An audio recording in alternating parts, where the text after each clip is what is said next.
All right, so a couple weeks ago, I was on Facebook and I was scrolling through my Facebook feed and I came across a picture one of my friends put on their page, and it was this picture of like these 3 or 4 or 5, I don't remember how many people, but they're like staring at this lake, and this one guy, he was really smiling and he was really happy, and I thought that's a really cool picture. And then I read the post that went with the picture, and turns out that guy who was smiling and happy 2 days after that picture was taken, he took his life.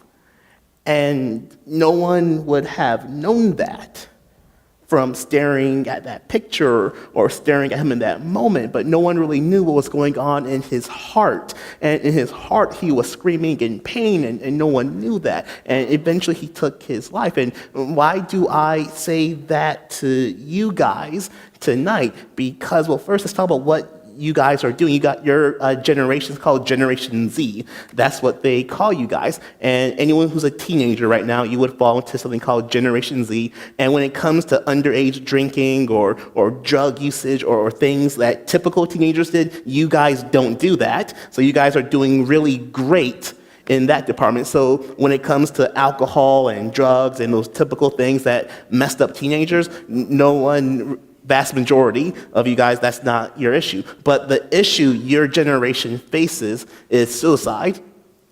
That suicide rates have gone up. They're the highest now amongst teenagers in the last 24 years. And there's tons of reasons why people think that is. And one reason is, how many of you guys have any type of social media? Raise your hand. The experts, they would say this, that you look at someone else's social media and you compare your life to their life, and what you really don't understand, that's not a person's entire life. That's like their best parts. But you look at that and you say, well, I don't have that, and that causes depression, or that causes sadness, or that causes things to happen in your heart, and you find yourself in this broken state. And for a lot of your peers, they think suicide's the answer. And last week we talked about what do you do when you find yourself despairing? What do you do when you find yourself in the pit of life? And here are some things you have to understand. God is all good, all wise, all powerful, all loving. That God is all good, all wise, all powerful, all loving. And because God is that way, God wants to help you in your moments of despair. And how does God help you? We're going to look at Joseph's life and see, how did Joseph handle his time in prison? How did Joseph handle his own depression? And last week, the very first thing we said is, be honest with your feelings. Like, if you are really hurting, don't try to bury that, but be honest with God. And we saw that last week. Okay, so here's the next thing you would do. After you're being honest with God about your feelings, next slide.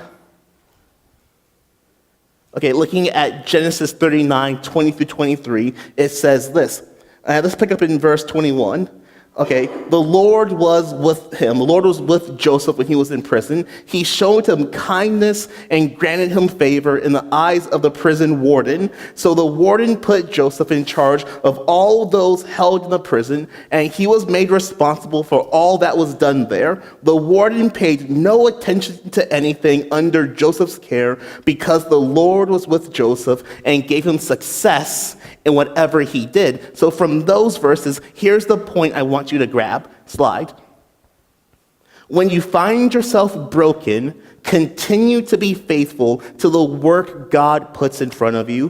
When you find yourself broken, when you find yourself struggling with depression, when you find your heart all torn in pieces, be faithful to what God has called you to do. Because in the beginning, be honest and just hurt, but eventually you have to move on from there. If you're ever going to have healing in your life, you have to be honest with your feelings, but then there comes a point where you actually have to do something. And let's go to the next verse.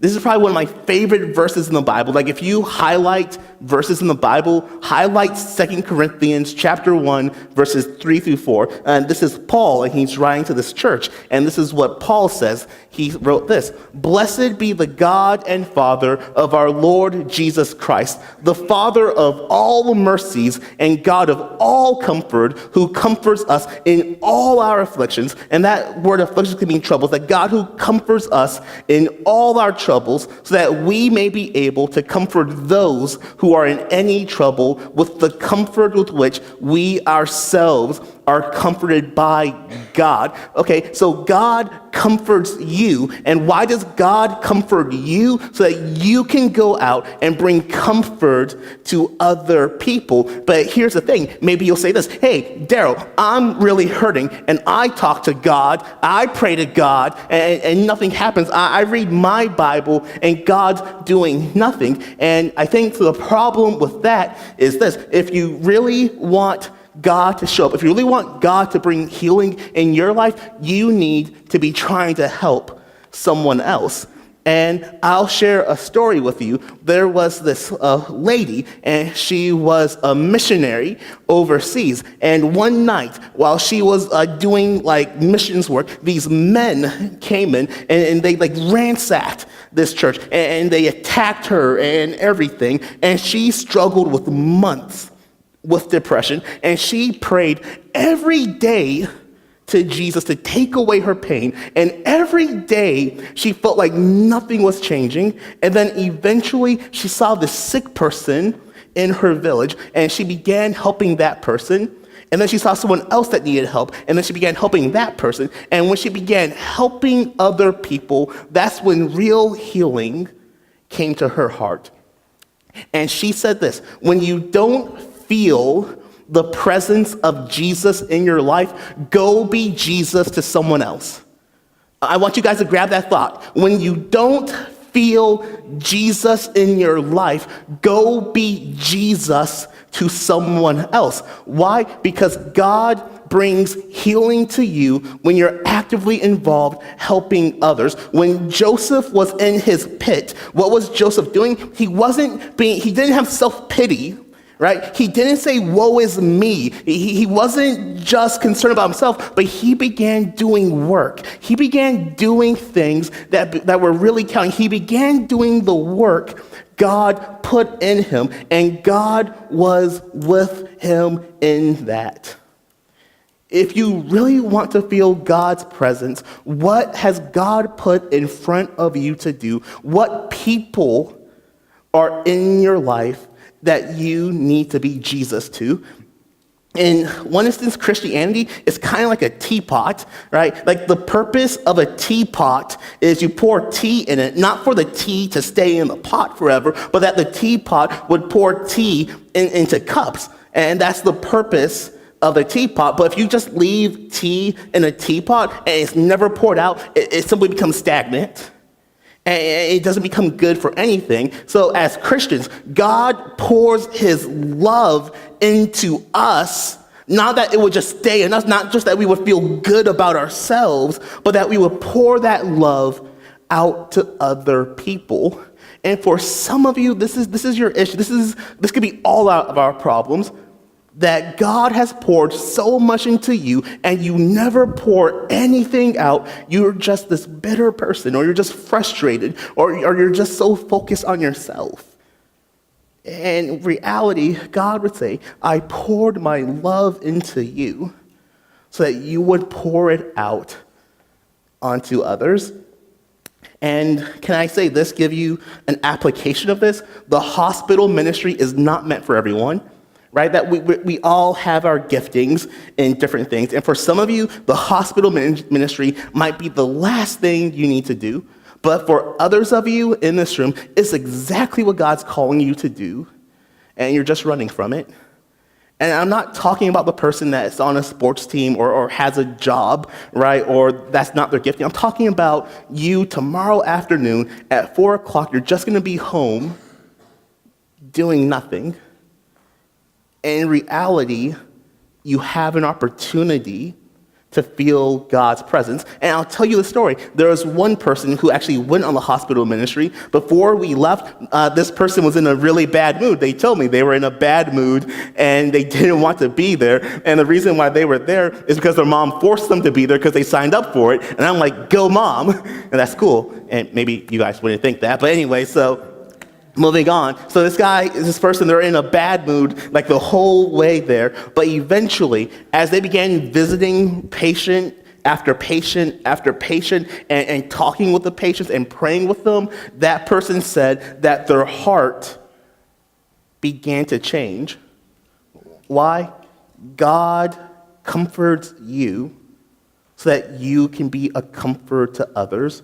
So when you find yourself broken and in despair, just don't stop there, but go and be faithful to what God has called you to do. Which brings us to our next point, slide. All right, so when Joseph is in prison and he's being faithful to what God has called him to do, and because Joseph really cares about people, he comes across these two people, and one's a cupbearer, one's a baker, and they both look really discouraged. And because Joseph cares about them, he says, hey, what's going on with you guys? And they both had these weird dreams, and Joseph interpreted the dream of the cupbearer, and he said, hey, I got good news for you. You're going to go back and Pharaoh's going to have you back in your position in 3 days, and everything's going to be good. And then the baker, he said, okay, wow, I had a dream. Can you tell me what's going on with me? And this is what happened. When the chief baker saw that the interpretation was favorable, he said to Joseph, I also had a dream. There were 3 cake baskets on my head, and in the uppermost baskets, there were all sorts of baked foods for Pharaoh, but the birds were eating it out of the baskets on my head. And Joseph answered and said, this is the interpretation. The 3 baskets are 3 days. In 3 days, Pharaoh will lift up your head from you and hang you on a tree, and the birds will eat your flesh. And I wonder how hard that was for Joseph.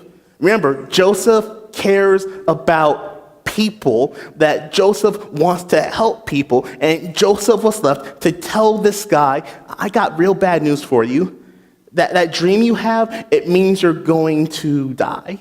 So like, what do we do with something like that? What points do we grab from that? It would be this.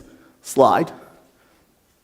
Being faithful to God will put you in difficult situations that if you really are trying to walk with God, it will put you in difficult situations. And I think about a guy named Samuel, and remember Samuel's story? That Samuel, he loved King Saul. That King Saul was like this royal screw-up, and he messed up like all the time, but Samuel really loved him. And one day, Saul, he messed up one too many times, and God said, you're not gonna be king anymore. And Samuel had to tell this guy who he loved that God was going to take the kingdom from him. And Samuel was so heartbroken that he wept over Saul. He wept over Saul to the point that God showed up and God said, Samuel, how long are you going to cry?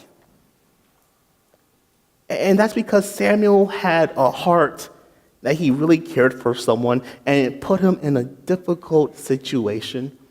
But he had a choice. And Joseph had a choice. Were they going to be faithful to God, or were they going to go with their feelings? And for some of you, how does this work as a teenager? I remember at Momentum, some of you guys, you share these stories about going to school. And for some of you, at one point in your high school life, you had all these friends. And then because you decided, because you were intentional with following Jesus, you began to see your circle of friends get smaller and smaller and smaller, and to the point you're like, I'm all alone. And that's tough for someone your age. And I don't make light of that because we live in an age where everyone's connected with social media. And like the worst things you could do to one of you is probably take your phone away. Why? Because that's like your lifeline to everyone else. But you have a decision to make. Are you really gonna follow God? Even if it puts you in a difficult situation, are you willing to stick with him? Because remember, Joseph's in prison. His heart's already messed up. He's trying his best to do what God's called him to do, but in following God, that seems like it puts him in a worse situation.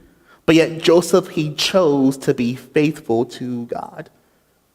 When you find your heart all torn to pieces, and God's called you to say something really difficult, or he's called you to walk in a path that might bring even more heartache to you, are you willing to do that? Remember what Jeff Bogue said? You got to be willing to take a hit.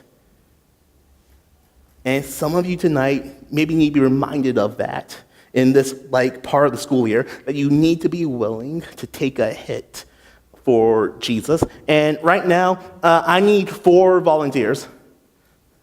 Okay? Okay, this is going to be fun. Gosh, you guys don't even know what you're volunteering for yet, but okay, Caleb, come up here. Caleb, I saw your hand. Get up here. Okay, Bryson, come up here. Okay. Let me get Justin, come up here. All right, let me get Eli, come up here. All right, so I need you two to stand on this side. I need you two to stand on this side. Okay, so if you remember, Pharaoh had a dream, and in that dream, he dreamt about cows and ears of corn. And because there's probably more cows than people in the cove, what we're going to do is this. He dreamt about really sick cows and really attractive cows. And this is audience participation because we care here at Synergy. We need you two to give us your most attractive cow. No, you have to strike your pose. You can make sounds, whatever. Make your most attractive cow. Okay, give them a 10-second countdown, audience. 6, 5, 4, 3, 2, 1.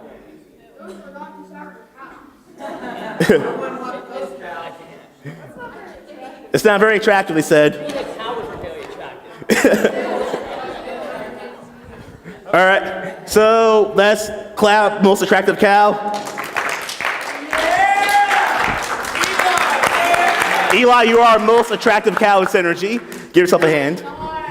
Okay, not only did they have attractive cows, they had ugly cows. You two had to give us your most ugly cow. Sick cow? Yeah, sick, ugly cow. Okay, can you beat that? You want to cough a little louder? Okay, let's hear it. Yes.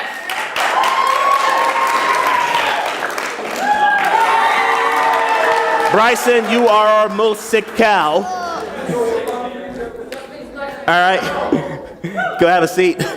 Okay, and that brings us, after Pharaoh had those really weird dreams, this is what happened. No one could interpret those dreams, so he brought Joseph. And Joseph told him what those dreams meant, that there were going to be 7 good years in Egypt, and then there would be 7 years of famine. And how do you prepare for that? And after Joseph told him all of those things, this is what happens. Slide. All right. So after Joseph talked to him about a plan, this is what happens. This is Joseph talking to Pharaoh. Let Pharaoh proceed to appoint overseers over the land and take 1/5 of the produce of the land of Egypt during the 7 plentiful years, and let them gather all the food of these good years that are coming and store up grain under the authority of Pharaoh for food in the cities, and let them keep it. That food shall be a reserve for the land against the 7 years of famine that are to occur in the land of Egypt, so that the land may not perish through the famine. Which brings us to this point right here. Don't waste your brokenness, but make sure you continue to grow. Don't waste your brokenness, but make sure you continue to grow. That when Joseph was in prison, he could have just stopped in life, but he didn't do that. When he found himself in despair, he kept on growing as a person, and eventually God was able to use him. For some of you guys, the challenge is this. Like, anyone can follow God when life is good. When life is bad and you find yourself in real difficulties, are you willing to grow still? Because if you're willing to grow in the difficult times, God will be able to use you greatly. I remember I heard this one story. There was these two farmers, and it was like this drought, and they both were praying for rain. And while one was praying for rain, he was getting ready. He knew God was going to answer his prayer request. While the other guy, he just prayed for rain, and he didn't do anything to prepare for it. And when it finally rained, the one farmer was ready because he was preparing during the difficult times. And then that guy said, God, I'm not ready for this, right? The guy that didn't prepare, and God was like, I heard you. Why weren't you getting ready when you were praying to me? And to bring that all together, I have a quote for you. It is doubtful whether God can bless the man greatly until he hurts him deeply. It is doubtful whether God can bless a man greatly until he has hurt him deeply. And what that means is this. If we go back to the very beginning of Joseph's story, we realize he was kind of a jerk. He was kind of prideful, that he made life about himself. But yet God had a plan for his life, and God took Joseph through difficult times so he could make him ready for the moment he had in mind for Joseph his entire life. And I had this one guy who was my mentor, and he was in seminary, and while he was in seminary, he couldn't find a job, and he was running out of money, and he went to this little church, and he was just like praying for hours to God to give him a job. And it seemed like God wasn't answering his prayer request until one night he felt God tell him this. If I gave you a job tonight, would you pray like this tomorrow? And he realized that God was really working on his heart in that difficult season of life so that he could prepare him for what's next. God is all good, all powerful, all wise, all loving. And when you find yourself in a pit of depression or sorrow, God is working on you to get you ready for the next stage in life. So don't waste your brokenness right now. I'm going to pray, ask the band to come back up. And just want to say, dear Jesus, thank you for tonight, and thank you for the life of Joseph, that we can get lessons from it, that when we find ourselves in really difficult times, that we wouldn't just stop living life, but that we would be faithful to what you called us to do. Whether that time is really difficult or it's really good, and that we would know that you're preparing us, not just in the good times of our life, but maybe more importantly, in the bad times in our life. You are working in our hearts that we would stick close with you, and that we would accomplish the things you put in front of us. I pray for everyone in this room that we would just really know those truths, and more importantly, know you better. We give this prayer in your name. Amen.